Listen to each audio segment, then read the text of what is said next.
The Philippines didn't have its own code of conduct for lawyers until 1988 with the approval of the CPR by the Supreme Court. In 1917, the Philippine Bar Association borrowed canons from the American Bar Association. Actually, there was no IBP yet because the IBP came in 1973 with the integration of the bar as commanded by Article 10, Section 5 of the 1973 Philippine Constitution. So it was in 1917 by the PBA, Philippine Bar Association. This was a voluntary aggregation of lawyers, borrowed Canons 1 to 32 of the Canons of Professional Ethics of the Philippine Bar Association.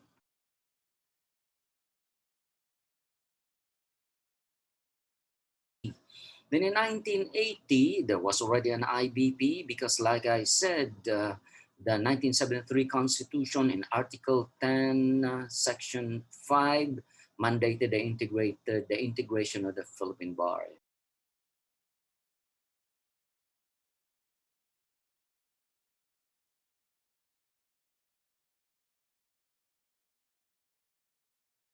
So in 1980, the Integrated Bar of the Philippines thought that we should have our own. So it crafted the Code of Professional Responsibility. But strange, it took the Supreme Court 8 years to have it approved. So it was only in 1988 that we had our CPR, Code of Professional Responsibility.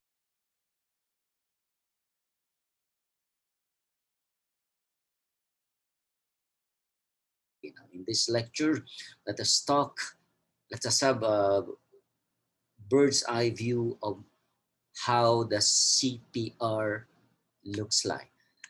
Now, the Code of Professional Responsibility embodies fourfold duties of a lawyer. They have duty to society, duty to the clients, duty to the courts, and duty to colleagues. Now, the duty to society is in Canons 1 to 6. Basically, it's about respect for law and legal processes, the efficient and convenient legal services that a lawyer must render, using true, honest, fair, dignified, and objective information on legal services, then participation in legal education programs, and then the application of CPR to lawyers in government service in the discharge of their duties. Now, this is how it looks. Canon 1, 2, 3, 4, 5, 6. Now, the second is duty to the legal profession. We have Canons 7 to 9, and Canon 7 to 9 is about upholding the dignity, integrity of the profession, courtesy, fairness, and candor towards professional colleagues. Lawyers should not assist in authorized practice of law, and these are embodied in 7 to 9. We will also be discussing here the IBP, which is found in Rule 139A, talk about membership and the obligatory payment of IBP dues. This is how 7 to 9 look. Lawyers shall at all times uphold the integrity and dignity of the legal profession and support the activities of the integrated bar. It is only in Canon 7 that the IBP is mentioned here. Remember, Canon 7. Now, the third is duty to the courts. And duty to the courts, you find that in Canons 10 to 13. It's all about candor, fairness, good faith to the courts, respect for courts and judicial officers, assistance in the speedy and efficient administration of justice, reliance on merits of his cause, and avoidance of any appearance of influence upon the courts. That's how 10 to 13 look like.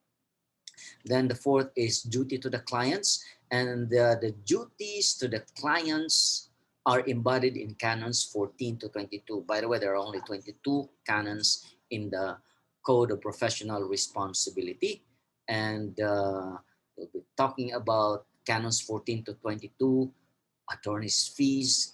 Then we will be distinguishing between acceptance fees, contingency arrangements, attorney's liens, fees and controversies with clients, and the principle, the Latin principle, quantum merit, which in essence means as much as the lawyer merits, as much as the work of the lawyer deserves.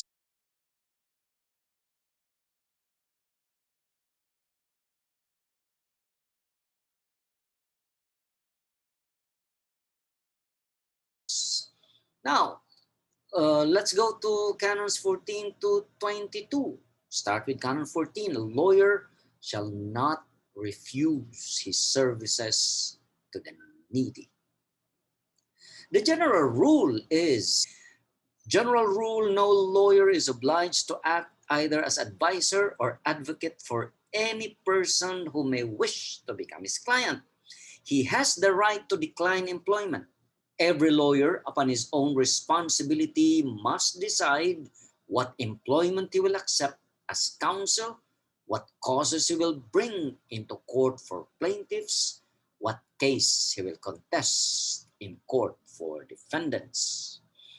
Now, except a public prosecutor, of course, who cannot choose cases to prosecute, a private practitioner, as a general rule, is not obligated to act as counsel for any person who may wish to become his client. However, 14.01 tells the lawyer, a lawyer shall not decline to represent a person solely on account of the latter's race, sex, creed, status, or because of his own opinion regarding the guilt of said person. Now, regardless of his personal feelings, a lawyer should not decline representation just because a client or a cause is unpopular or community reaction is adverse. He should take comfort in the fact that history is replete with instances of distinguished and sacrificial services by lawyers who had represented unpopular clients and causes and who had received the accolade for such services from his peers in the bar. We took this from the comments of the IBB. Now, so the general rule is the lawyer cannot be forced, but check the reason, because if the reason for declining acceptance of the case is because of bias, discrimination, or his own opinion as to the guilt of said person, then Canon 1401 does not allow that. Why would you refuse the case just because you believe he's guilty? You're not a judge. It's only upon the presentation of evidence in court that the guilt of the person is finally adjudged. A lawyer cannot refuse to undertake the defense of an accused person simply because he believes said person is guilty. Listen to this. For if the lawyer does so, he assumes the character of a judge. This is George William Orwell, Essays in Legal Ethics.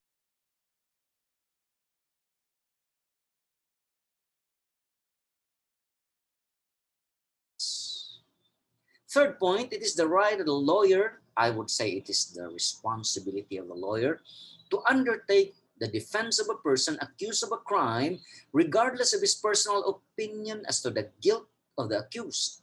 Otherwise, innocent persons, victims only of suspicious circumstances, might be denied proper defense. Having undertaken such defense, the lawyer is bound by all fair and honorable means to present every defense that the law of the land permits, to the end that no person may be deprived of life or liberty but by due process of law. Again, we take this from the Canons of Professional Ethics, the one we borrowed from ABBA, that's Canon 5 CPE.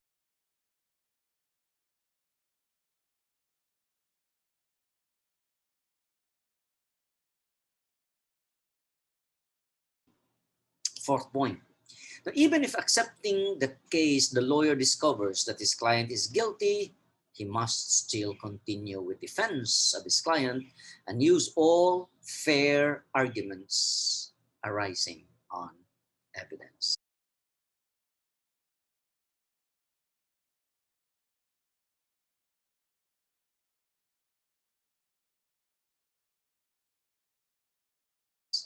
Now, is the lawyer telling a lie, knowing that the client is guilty and still continues to represent him?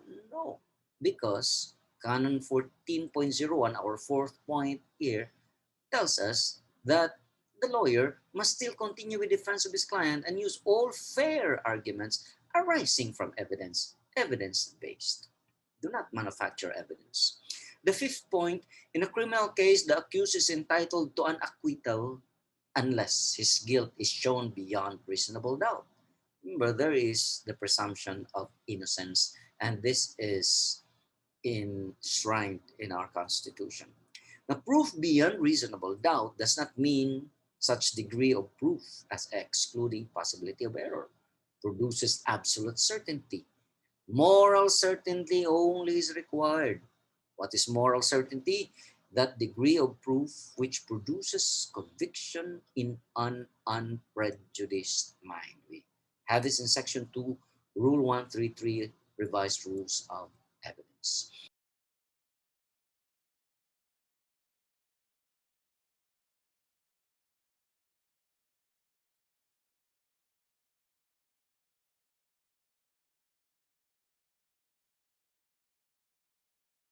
Thus far is 14.01. We now move to 14.02. A lawyer shall not decline, except for serious and sufficient cause, the appointment as counsel de officio, amicus curiae, or a request from the IBP for or any of its chapters for rendition of free legal aid. We have those two Latin terms, counsel de officio and amicus curiae. Counsel de officio, an attorney appointed by the court to defend an indigent client in a criminal action, whereas amicus curiae is an experienced and impartial attorney invited by the court to appear and help in the disposition of issues submitted to it. Now,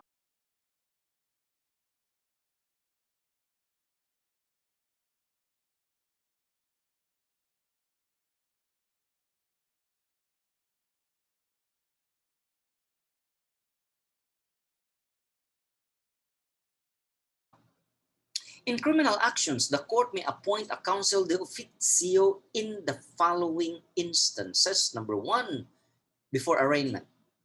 We have that in Section 6, Rule 116 of the Revised Rules on Criminal Procedure. And the rule is entitled, the section is entitled, Duty of the Court to inform accused of his right to counsel. This is before arraignment. So remember, before arraignment, the court shall inform the accused of his right to counsel and ask him, hey, do you have one? Do you desire to have one? Now, unless the accused is allowed to defend himself in person, we call this pro se representation.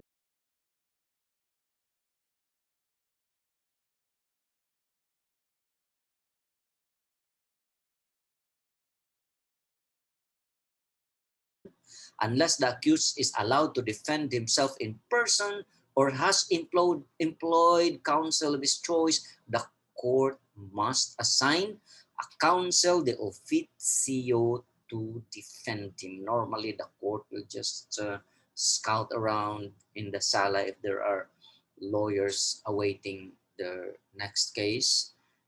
And hey, attorney, can you act as counsel de officio for this client, for this accused for purposes of the arraignment? And the lawyer under 14.02 cannot refuse the appointment by the court as counsel de officio. Next, appointment of counsel de officio for accused on appeal. Now, it shall be the duty of the clerk of court of the trial court upon filing of notice of appeal to ascertain from the appellant if confined in prison, whether he desires the RTC, CA, or the Supreme Court to appoint a counsel de officio to defend him and to transmit with a record and a form to be prepared by the clerk of court of the appellate court a certificate of compliance with his duty and of the response of the appellant to his inquiry.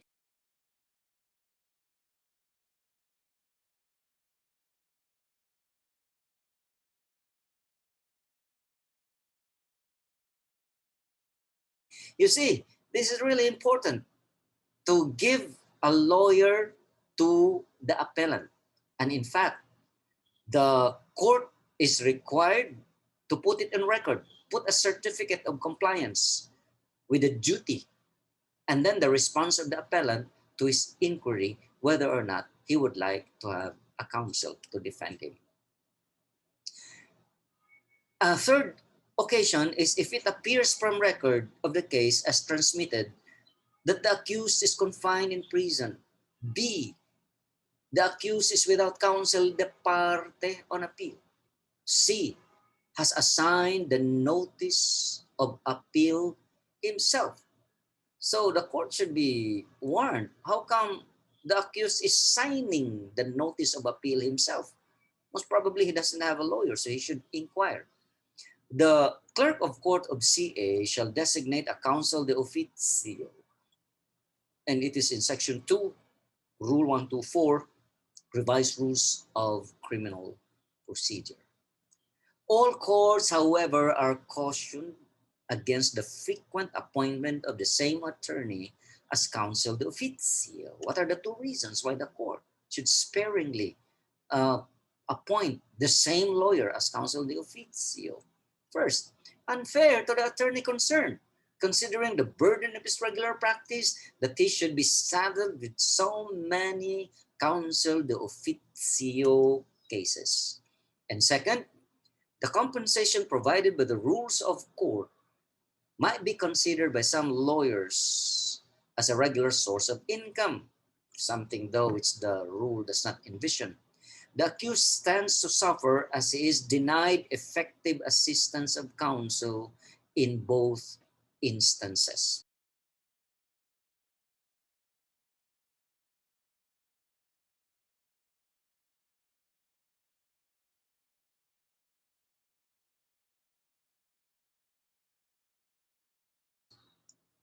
A court may assign an attorney to render professional aid free of charge to any party in a case if upon investigation it appears that the party is destitute and unable to employ an attorney, and that the services of counsel are necessary to secure the ends of justice and to protect the rights of the party. It shall be the duty of the attorney so assigned to render the required service unless he is excused therefrom by the court for sufficient cause shown. This is in section 31, rule 138 of the rules of court, entitled Attorneys of Destitute Litigants. If you check your rules of court, go to rule 138, section 31 is titled Attorneys of Destitute Litigants. Now, make sure you differentiate between the appointment of counsel de officio in section 6, rule 116 of the revised rules of criminal procedure and section 31 of rule 138 of the rules of court.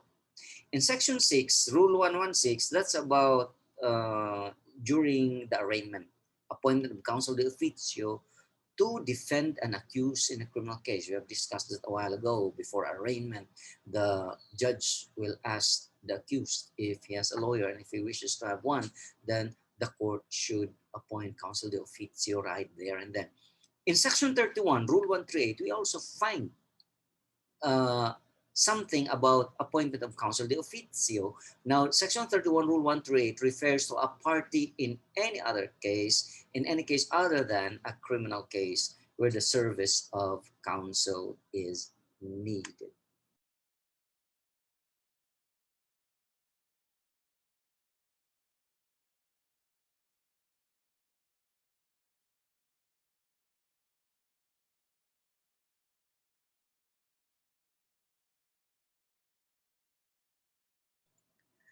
A lawyer who accepts the cost of a person unable to pay his professional fees should observe the same standard of conduct governing his relations with paying clients. There you go. Rule 14.04 warns the lawyer that it doesn't mean that since the client is not paying, then you work less and you work more for the client who is paying. No, if you accept the cost of a person unable to pay, you shall observe the same standard of conduct governing his relationship with paying clients. So remember 14.04. A lawyer who accepts the cost, let's repeat this so that it sticks in our mind. A lawyer who accepts the cost of a person unable to pay his professional fees shall observe the same standard of conduct governing his relations with paying clients. Now, let's have some play of words about Rule 14.04. This is my favorite play of words. Whether client is rich or poor, same standard is set by Rule 14.04. Okay? Somehow it rhymes. I hope it helps in the memorization. Whether client is rich or poor, 14.04.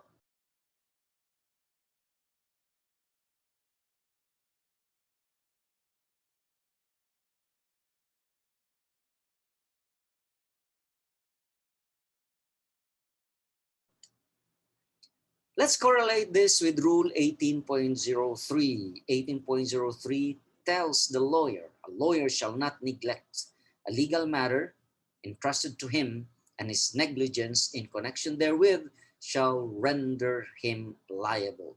So 18.03 is about warning regarding neglect of the cause of a client.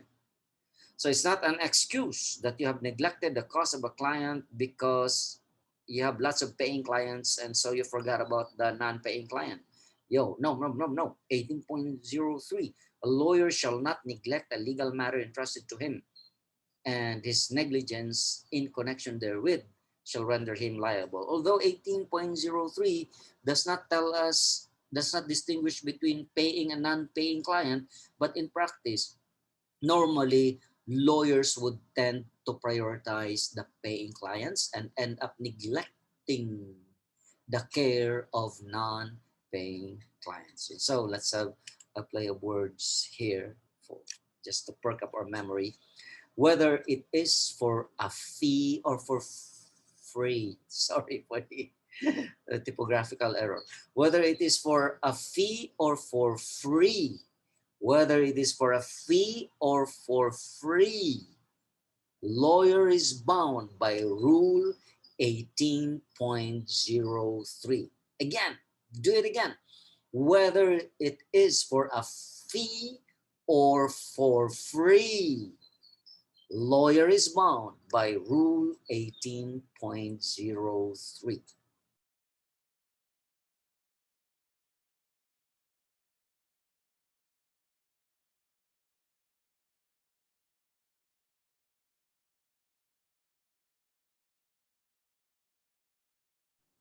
So Rule 18.03 is about neglect of a legal matter entrusted to a lawyer. And Rule 14.04 is about standard of service to rich and poor.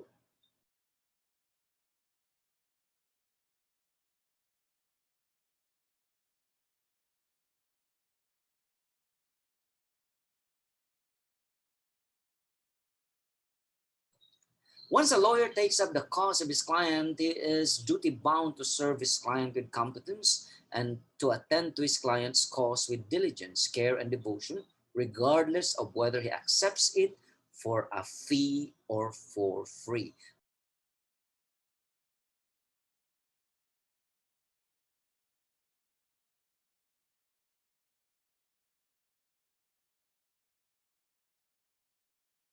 I got the play of words here from Viuda de Dominguez versus Aguileron, because it was in this case where the court used the phrase whether it is for a fee or for free.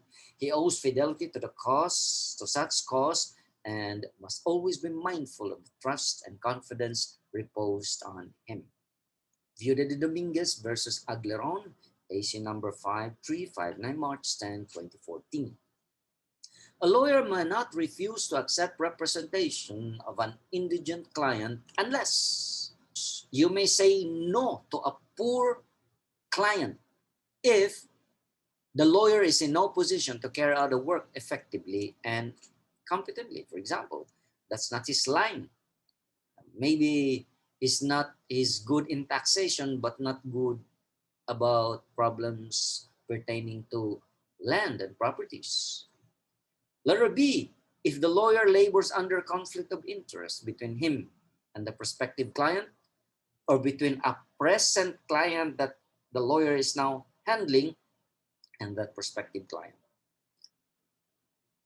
A lawyer has the duty to decline professional employment regardless of how attractive the fee offered may be if its acceptance will involve violation of any of the rules of the legal profession. Decline it, no matter how big the attorney's fees. Letter B, matters adversely affecting any interest of his former client with respect to which confidence has been reposed. If in accepting this big client, I get entangled conflict of interest because I had handled a poor client where confidence had been reposed in me, and if it conflicts with the interest of this big time client, then just close your eye on the big amount of money and keep your dignity. Okay, refuse the engagement. Letter C, giving professional advice to plaintiff concerning the latter's claim and thereafter accepting retainer from defendant to defeat that claim. This is conflict of interest. Hilado versus David. Letter D, nullification by contract that he prepared. This is conflict of duty. You prepare the contract and then you also you represent the client in undoing the contract which you have prepared. Conflict of duty.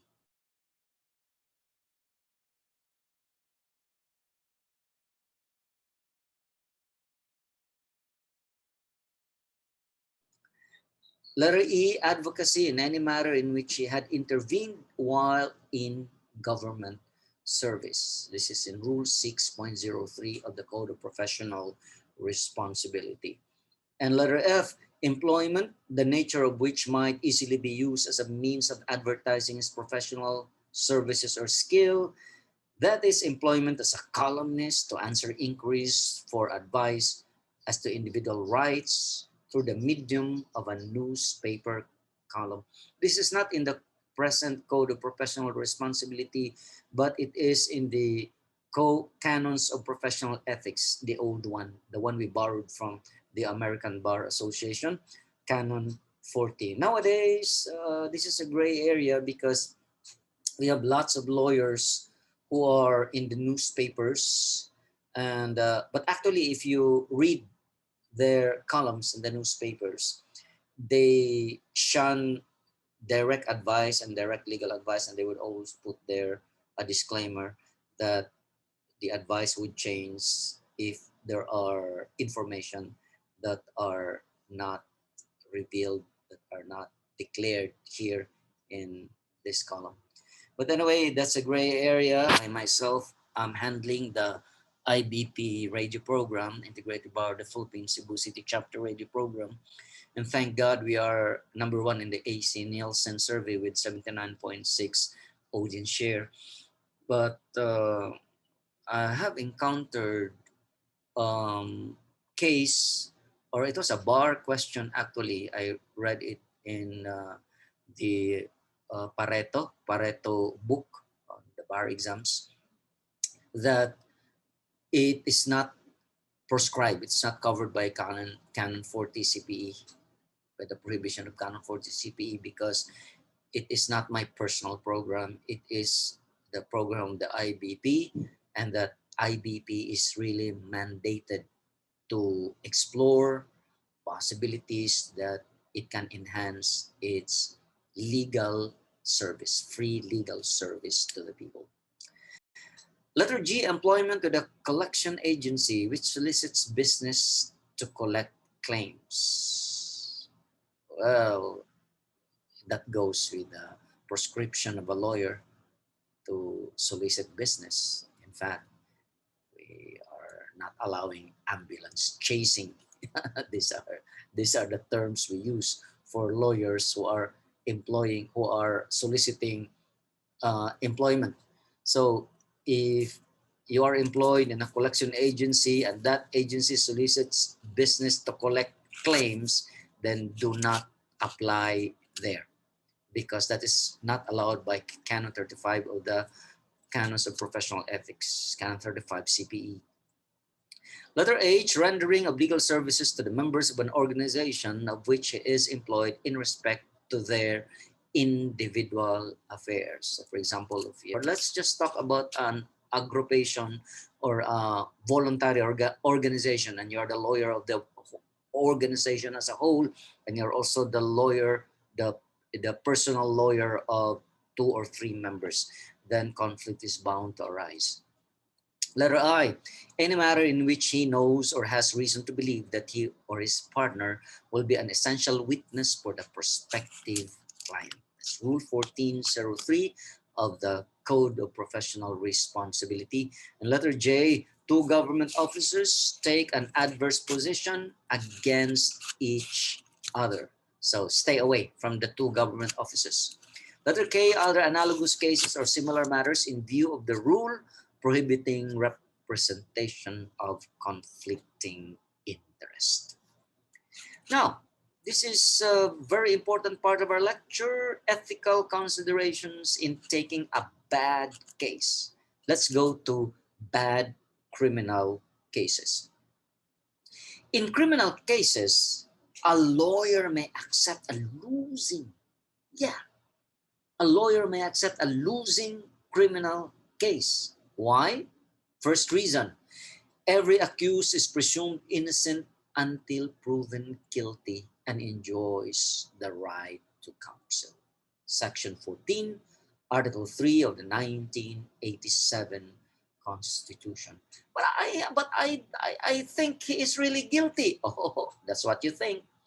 The guilt of a person has to be judged upon evidence, based on evidence, and that can only be done through a full-blown trial. As such, the client standing before you, he enjoys the presumption of innocence, and that is a constitutional provision. Second, it is the right of the lawyer to undertake the defense of a person accused of a crime, regardless of his personal opinion as to the guilt of the person. Otherwise, innocent persons, victims only of suspicious circumstances, might be denied proper defense. And that is Canon 5, Canons of Professional Ethics. And number 3, it is improper for a lawyer to assert in argument his personal belief in his client's innocence or in the justice of his cause. Still Canon 15, CPE.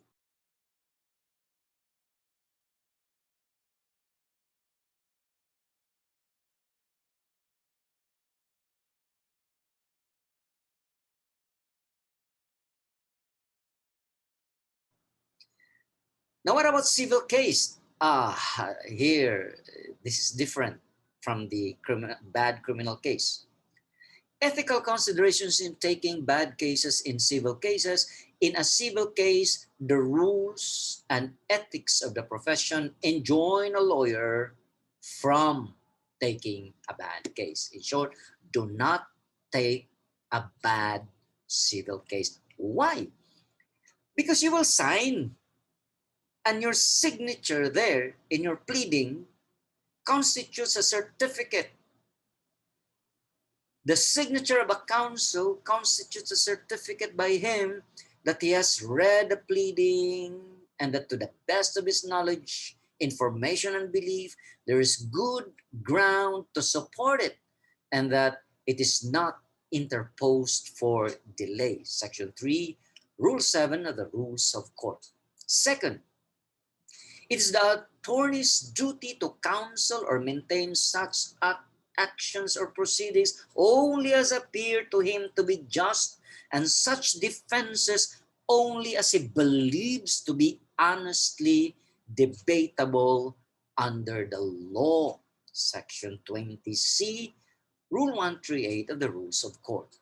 Number 3, we take this from Canon 30 of the CPE. The lawyer must decline to conduct a civil case or to make a defense when convinced that it is intended merely to harass or to injure the opposite party or to work oppression or wrong. It's very clear to him that this case is really just meant to harass, then do not accept that. It's a bad civil case. And number 4 is the duty of an attorney not to encourage either the commencement or the continuance of an action or proceeding or delay any man's cause from any corrupt motive or interest.